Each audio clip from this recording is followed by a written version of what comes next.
Hello అండి, అందరికీ నమస్తే. Welcome back to Momo home. ఈరోజు వీడియోలో ఒక సూపర్ టేస్టీ రెసిపీ పప్పు గోంగూర చేసి చూపిస్తున్నాను. చాలామంది పప్పు అంటే చాలా ఇష్టంగా తింటారు కదా. అదే పప్పుతో గోంగూర మిక్స్ చేసి వండుకుంటే ఆ టేస్ట్ వేరే లెవెల్ ఉంటుంది.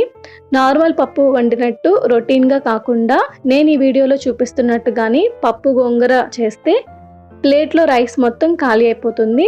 సో దీనికోసం ఫస్ట్ ఒక బౌల్లో 1 కప్ కందిపప్పు వేసుకోవాలి. ఈ కందిపప్పుని ఒకసారి వాటర్ వేసి నీట్గా వాష్ చేసుకోవాలి. తర్వాత ఇందులో 2 కప్పుల వాటర్ని వేసుకొని ఒక అరగంట నానబెట్టుకోవాలి. ఇలా ముందుగా నానబెట్టుకోవడం వల్ల పప్పు త్వరగా ఉడుకుతుంది. పప్పు తిన్నాక వచ్చే గ్యాస్ ఫార్మింగ్ ప్రాబ్లమ్స్ కూడా తగ్గుతాయి. ఇలా నానిన పప్పుని వాటర్తో పాటు కుక్కర్లో వేసేసుకోవాలి. ఇప్పుడు ఈ పప్పులో మరో 2 కప్పుల వాటర్ని కూడా వేసుకోవాలి.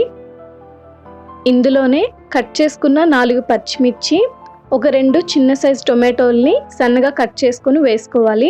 దీంతో పాటు 1/2 టీ స్పూన్ కారం, 1/4 టీ స్పూన్ పసుపు వేసి కుక్కర్ మూత పెట్టి 4-5 విజిల్స్ వచ్చే వరకు పప్పును ఉడకనివ్వాలి. ఇప్పుడు ఒక కట్ట గోంగూరని నీట్గా వాష్ చేసి తీసుకోవాలి. గోంగూర ఆకులు చిన్నవైతే డైరెక్ట్గా వేసేసుకోవచ్చు, లేదు పెద్ద ఆకులు అనుకుంటే కట్ చేసుకొని వేసుకోవచ్చు. ఇప్పుడు ఈ గోంగూరలో 5-6 వెల్లుల్లి రెబ్బలు వేసి 1/2 గ్లాస్ వాటర్ని వేసుకొని మూత పెట్టి 10 మినిట్స్ మీడియం ఫ్లేమ్లో ఉడికించుకోవాలి. గోంగూర త్వరగా ఉడికిపోతుంది కాబట్టి ఎక్కువ టైం పట్టదు. సో చూసారు కదా, గోంగూర చక్కగా ఉడికిపోయింది. ఇప్పుడు ఈ గోంగూరని స్మాష్ చేసి వేసుకోవాలి అనుకుంటే స్మాష్ చేసి వేసుకోవచ్చు, లేదు అంటే ఇలా డైరెక్ట్గా కూడా వేసేసుకోవచ్చు. కానీ ఇలా డైరెక్ట్గా వేసుకుంటే పప్పు తింటున్నప్పుడు మధ్య మధ్యలో గోంగూర తగులుతూ చాలా బాగుంటుంది. ఇప్పుడు మనం కుక్కర్లో పప్పును ఉడికించుకున్నాం కదా, సో కుక్కర్ మూత తీసి పప్పుని గరిటతో బాగా కలుపుకుంటే స్మాషర్ లేకుండా చక్కగా కలిసిపోతుంది. ఇప్పుడు ఈ పప్పులో ఉడికించుకున్న గోంగూరని వేసేసుకోవాలి.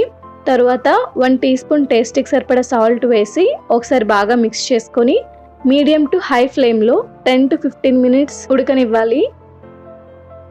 గోంగూర వేసాక 2 కలిసి ఎంత బాగా ఉడికితే టేస్ట్ అంత బాగా వస్తుంది.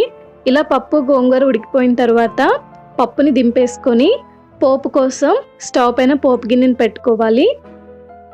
అందులో 1 టీ స్పూన్ నెయ్యి, 1 టేబుల్ స్పూన్ నూనె వేసుకొని ఇవి కొంచెం వేడెక్కాక 1 టీ స్పూన్ మినప్పప్పు, 1/2 టీ స్పూన్ ఆవాలు, 1/2 టీ స్పూన్ జీలకర్ర, 5-6 దంచుకున్న వెల్లుల్లి, 3 ఎండుమిర్చిని చిదుముకొని వేసుకోవాలి. ఈ పోపులన్నీ మంచిగా వేగాక స్టవ్ ఆఫ్ చేసుకొని కొద్దిగా కరివేపాకు వేసి ఈ పోపు మొత్తాన్ని పప్పులో వేసేసుకోవాలి. నేను కరివేపాకు వేసిన వీడియో క్లిప్ మిస్ అయ్యింది కాబట్టి మీరు మాత్రం స్కిప్ చేయకుండా వేసుకోండి, ఎందుకంటే పోపుకి ఎప్పుడు కరివేపాకే మంచి ఫ్లేవర్ని ఇస్తుంది. బేసికల్గా చాలామంది పప్పు ఉంటే అన్నంలో నెయ్యి యాడ్ చేసుకొని తింటారు కదా, కానీ మనం పప్పుకి పోపు వేసుకున్నప్పుడే నెయ్యిని వాడితే పప్పు టేస్ట్ అనేది ఇంకా రెట్టింపు అవుతుంది. అండ్ మనం గోంగూర మిక్స్ చేసి కుక్ చేసాం కాబట్టి గోంగూరలో ఉన్న పులుపు పప్పుకు పట్టి టేస్ట్ ఇంకా అదిరిపోతుంది. సో చూసారు కదా, ఈ వీడియో నచ్చితే లైక్ చేసి కామెంట్ చేయండి. ఇంకా ఇలాంటి టేస్టీ రెసిపీస్ కోసం మోమో హోమ్ కుకింగ్ ఛానల్ని సబ్స్క్రైబ్ చేసుకొని సపోర్ట్ చేయండి.